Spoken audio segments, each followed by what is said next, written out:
Subscribe कीजिए हमारे YouTube channel को और बेल आइकन को प्रेस कीजिए ताकि हमारी वीडियो का लिंक सबसे पहले आप तक पहुंच सके और ज्योतिष संबंधी सभी जानकारियां आपको मिलती रहे। नमस्कार दोस्तों, स्वागत है आप सभी का हमारे इस यूट्यूब चैनल पर। आज हम बात करेंगे मेष राशि का राशिफल सन 2026 के लिए कैसा रहेगा, क्योंकि अंग्रेजी नववर्ष प्रारंभ होगा 1 जनवरी से और 1 जनवरी से लेकर 31 दिसंबर तक उसका राशिफल कैसा रहने वाला है। टोटल 12 राशियाँ होती हैं, तो हम पहली राशि जो राशि चक्र की राशि है मेष राशि, इसके बारे में हम बात करने वाले हैं, क्योंकि मेष राशि का जो है कैसा रहेगा। उस समय जो है मेष राशि के लिए चंद्रमा वृषभ राशि में रहेगा, बृहस्पति मिथुन राशि में होगा, केतु इस समय सिंह राशि में, और सूर्य मंगल बुध और शुक्र वो धनु राशि में रहेंगे। राहु आपका जो है लाभ स्थान में रहेगा यानी कुंभ राशि में, और शनि मीन राशि में रहेगा। मगर बीच बीच में शनि ग्रह आगे पीछे होते रहेंगे। अब हम पूरा विस्तार से जानेंगे कि पूरा वर्ष आने वाला कैसा रहेगा,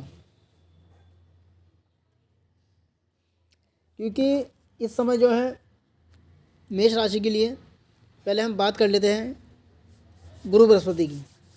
तो गुरु बृहस्पति जो है अतिचारी गति से चल रहा है, तो गुरु जो है धर्म अध्यात्म के कारक गुरु हैं। तो ये अभी पराक्रम स्थान में है आपके, और 2 जून तक यहीं रहेंगे। फिर 2 जून को ये कर्क राशि में आ जाएंगे, और कर्क राशि में आने के बाद ये उच्च पे हो गए।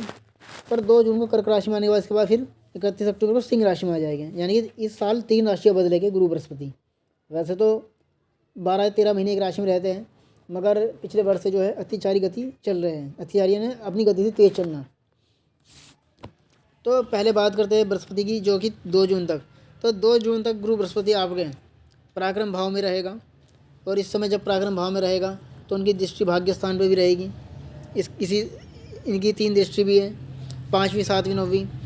तो 5वीं दृष्टि जो है इनकी आपके जीवन साथी के स्थान पे, 9वीं दृष्टि भाग्य स्थान पे, 7वीं दृष्टि, और 9वीं जो दृष्टि है वो लाभ स्थान पर राहु पर रहेगी।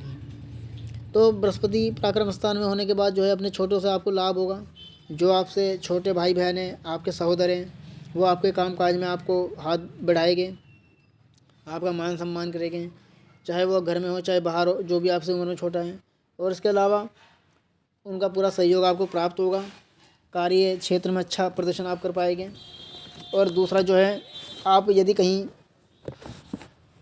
काम करते हो तो वहाँ थोड़ा बहुत यात्रा करनी पड़ सकती है छोटी मोटी काम को लेकर। भाग दौड़ आपका जो है लगातार बना रहेगा, क्योंकि छोटी मोटी यात्राएं होगी, भाग दौड़ होगी, तो आपको थकान महसूस हो सकती है। जैसे आपके कंधे में या सीधे हाथ में कोई थकान शिकायत हो सकती है। इसके बाद गुरु बृहस्पति 2 जून को जब कर्क राशि में आ जाएंगे तो आपके सुख स्थान में आएंगे। वहाँ पर गुरु बृहस्पति आगे उच्च के हो जाएंगे, और उच्च का होने से बृहस्पति का जो है आपका कुंडली में अच्छा रहेगा समय वो, क्योंकि 2 जून से लेकर 31 अक्टूबर तक के उच्च का रहेगा बृहस्पति। इस समय भूमि भवन वाहन आदि का कोई काम आपका फाइनल होगा। इस दौरान कोई 4 पहिया 2 पहिया वाहन खरीद सकते हो, कोई ज़मीन खरीद सकते हो मकान बनाने के लिए, या कोई पहले से ही अगर आपने ज़मीन ले रखी है तो उस ज़मीन पे आप कोई निर्माण कार्य शुरू कर सकते हैं। अगर आपने पहले से ही कोई प्लाट ले रखा है तो उस पर कोई नया निर्माण भी शुरू हो सकता है, नया वाहन आ सकता है। इसके अलावा आपकी माता से आपको लाभ होगा, यानी कि जो आपकी माता है वो आपको रुपया पैसा धन अधिक आपके लिए खर्च कर सकती है। और 2 जून तक मैंने बताया था कि बृहस्पति की दृष्टि आपके जीवन साथी के स्थान पे भी है। जो लोग अपने लिए जीवन साथी की तलाश कर रहे हैं, लड़का लड़की जो भी है, तो उनकी इच्छा पूरी होगी, कहीं शादी का योग बनेगा, और हो संभव हो कि 2 जून से पहले ही मेष राशि वालों की शादी भी हो जाए। इसके अलावा बृहस्पति की दृष्टि जो है आपके इस पूरे वर्ष जो है बीच बीच में पहले भाग्य स्थान पर रहेगी, फिर कर्म क्षेत्र पे यानी कि आपके कैरियर के स्थान पे। तो भाग्य का पूरा सहयोग मिलेगा, क्योंकि भाग्य स्थान पर बृहस्पति अपनी राशि को देख रहा है, तो भाग्य का पूरा सपोर्ट मिलेगा और पिता से लाभ होगा। इसके अलावा जो है धर्म क्रम में मन लगा रहेगा, धर्म से जुड़ी हुई यात्रा आप कर सकते हो, धार्मिक कार्यों में आपकी रुचि रहेगी। जो भी धार्मिक कार्य हैं उसमें आप दान धर्म यानी कि रुपया पैसा दान करते रहेंगे। और छोटा मोटा कार्य लगातार चलता रहेगा। और जब बृहस्पति की दृष्टि आपके कर्म क्षेत्र पर रहेगी तो नीच की दृष्टि रहेगी। हालांकि दृष्टि इनकी जो शुभ होती है बृहस्पति की, फिर भी तो उस समय कहीं नौकरी आप बदल सकते हो, व्यापार में तेज़ी आ सकती है, व्यापार में जो थोड़ी बहुत दिक्कतें चल रही थी वो समस्याएं भी दूर होगी उस समय। इसके बाद फिर बृहस्पति आपका जो है 31 अक्टूबर को आपके पंचम भाव में सिंह राशि में आएगा। वहाँ केतु पहले से ही है, मगर केतु जो है 5 दिसंबर को कर्क राशि में आ जाएगा और आपकी राशि छोड़ देगा। तो उस समय आपके लिए बहुत अच्छा समय रहेगा। शिक्षा क्षेत्र में आपको सफलता मिलेगी। दिसंबर से शुरू हो जाएगी सफलता मिलनी। जो मेष राशि के लोग हैं, किसी संतान का घर में आगमन हो सकता है, यानी किसी पुत्र संतान का घर में आगमन होगा। सट्टा लॉटरी व्यापार में आपके लिए समय अच्छा रहेगा। कहीं इन्वेस्ट किया हो तो उसमें भी आपको सफलता मिल सकती है। अब बात करेंगे हम राहु की। राहु इस समय आपका लाभ स्थान में है और 5 दिसंबर को राहु जो है मकर राशि में चला जाएगा। तो पूरे वर्ष राहु आपकी कुंडली के अंदर लाभ स्थान में रहेगा, जिसके कारण मेष राशि वालों को राहत मिलेगी। यानी कि लगातार आपको नित्य नए नए लाभ होते रहेंगे। इनकम के जो साधन हैं वो बढ़ेंगे। एक से अधिक साधन आपको इनकम के मिल सकते हैं। कहीं अच्छा काम हो सकता है। इस दौरान कहीं अगर आपने इन्वेस्टमेंट हुआ है तो वहाँ से भी पैसे कमाने के अवसर मिलेंगे। कहीं इन्वेस्ट भी कर सकते हो, अपने बड़ों को से लाभ होगा। और यानी कि जो आपकी मन चाहे काम है, मन चाहे वो सब सफल हो गए। पैसा कमाने का अवसर आपको लगातार मिलता रहेगा। तो ये समय जो है आपके लिए अनुकूल रहेगा राहु के यहाँ पे होने से। इनकम यानी अधिक से अधिक लाभ आप कमाएंगे। पैसे का कोई दिक्कत नहीं आपको होगी। और उसके बाद जब राहु आपका मकर राशि में आ जाएगा 5 दिसंबर को, तो इस समय बड़ी तेज़ी आएगी आपके काम में। व्यापार तरक्की की ओर चलेगा। अगर कहीं नौकरी के लिए सोचेंगे तो नौकरी भी अच्छी मिल जाएगी। नौकरी बदल जाएगी इस समय। आप बहुत अच्छा समय यानी कि आपका रहेगा उस समय। तो केतु की बात करें, केतु जो है आपका इस समय पंचम भाव में है, सिंह राशि में, शत्रु राशि का केतु है। तो थोड़ी बहुत दिक्कतें लगातार चलती रहेगी। पेट संबंधी कोई समस्या आपको हो सकती है, यानी कि पेट में कोई दिक्कत आ सकती है, पेट में दर्द की शिकायत रहेगी। और इसके अलावा संतान पक्ष से विवाद की स्थिति बनती है, यानी कि यदि जिन जिन दंपत्ति को संतान प्राप्त होने वाली है उनकी संतान खराब भी हो सकती है, या फिर संतान पाने में कठिनाई हो सकती है। और जो अगर आपकी संतान बड़ी है उम्र में, यानी कि शादीशुदा है, तो वो उनके साथ भी आपके संबंध खराब हो सकते हैं, यानी कि संतान पक्ष से भी आपको दिक्कतें आ सकती है। कई बार ऐसा हो सकता है कि संतान आपका कहा ना माने, जो आपकी बात पे अमल ना करें, तो इस तरह की दिक्कतें भी आपको दिखाई देती है।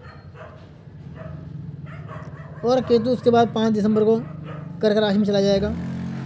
कर्क राशि में जब केतु चला जाएगा तो उस समय आपके लिए दिक्कत आ सकती है, जैसे हार्ट की बीमारी हो सकती है, या हार्ट अटैक का कोई दिक्कत ऐसे आ सकती है। छाती में दर्द की शिकायत लगातार रहेगी। तो इस तरह की लगातार केतु का आने से समस्या होगी। और ज़मीन जायदाद के काम में भी नुकसान उठाना पड़ सकता है। और साथ ही माँ की सेहत को लेकर चिंतित रहेंगे, दवाई अधिक खानी पड़ सकती है। तो इस तरह की दिक्कतें आपको लगातार कुंडली में बनी रहेगी। अब शनि की बात करें तो शनि आपकी कुंडली में जो है स्वामी है कर्म का और लाभ का, तो 12वें स्थान में है मीन राशि का। तो शनि शत्रु राशि में बैठ गया है। शनि का शत्रु राशि में बैठना जो है दिक्कत कर सकता है, क्योंकि 27 जुलाई को शनि वक्री अवस्था से चलेगा और 11 दिसंबर को फिर से मार्गी हो जाएगा। यानी कि 4-5 महीने का जो समय है बीच में वक्री फिर होगा। वक्री का अर्थ होता है उल्टा। और जब शनि उल्टा चलता है तो काफ़ी दिक्कतें आती हैं। उल्टी गति से जब कोई पापी घर चलता है उस समय काफ़ी नुकसान भी उठाना पड़ता है। शनि आपका बाहरी क्षेत्र में है, तो इस समय बाहरी क्षेत्र की यात्राएं लगातार होती रहेगी। विदेश यात्राओं का योग बनेगा और इन यात्राओं पर पैसा बेफिजूल खर्चा होगा। और दूसरा ये भी है कि इस समय पैरों में दर्द की शिकायत लगातार बनी रहेगी। जो आपके पैर की पिंडली है उसमें दर्द होगा, हड्डी के जोड़ों में दर्द हो सकता है। पैसों की बर्बादी, दवाई पर काफ़ी पैसा खर्च हो सकता है। और बाहर के लोगों से कुछ अनर्गल विवाद, तो शनि इस कुंडली में जो है, क्योंकि अगर आप कहीं नौकरी देख रहे हो और शनि आपका कर्म का और लाभ का है, तो बाहरी क्षेत्रों में शनि आपकी नौकरी भी लगवा सकता है।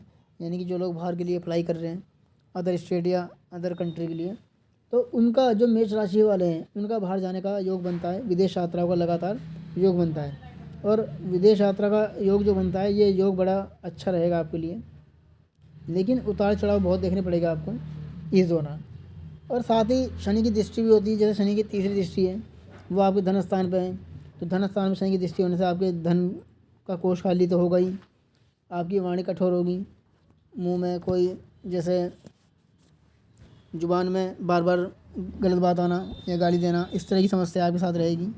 परिवार का माहौल कष्टदायक रहना या परिवार में कुछ ना कुछ बना रहना, इस तरह की समस्या जो है आपको लगातार देखनी पड़ सकती है। और शनि की सातवीं दृष्टि जो है आपके छठे भाव पर रहेगी, जो कि रोग ऋण शत्रु का भाव है। तो शनि के यहाँ पे होने से जो शत्रु आपकी तरफ आंख नहीं उठा पाएंगे, यानी शत्रु आपसे पराजित रहेंगे। और इसके अलावा आपके शरीर में जो रोग है वो शनि की दृष्टि से समाप्त होते दिखाई देते हैं। लेकिन कहीं अगर कंपटीशन एग्ज़ाम की तैयारी कर रहे हो तो थोड़ी बहुत दिक्कतों का सामना करना पड़ सकता है, क्योंकि उसमें थोड़ा बहुत रिजल्ट आपके अनुकूल नहीं आ सकता है, क्योंकि शनि की दृष्टि होने के कारण आपको थोड़ी बहुत समस्याएं लगातार बनी रहेगी। शनि की 10वीं दृष्टि आपके भाग्य स्थान पे भी है, तो भाग्य का शनि की दृष्टि होने से उतना सपोर्ट नहीं मिल पाता, क्योंकि शनि की दृष्टि बड़ी क्रूर है। जब दृष्टि पड़ती है उस भाव से संबंधित फल आपको नहीं मिल पाते। तो ये था राशिफल मेष राशि वालों का, जहाँ आपने जाना।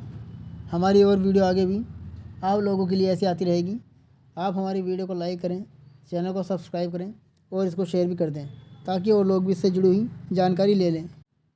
और यदि कोई बात आप हमसे पूछना चाहते हैं तो हमारे दिए हुए मोबाइल नंबर पर आप संपर्क कर सकते हैं, सभी जानकारी आपको विस्तार दी जाएगी। धन्यवाद।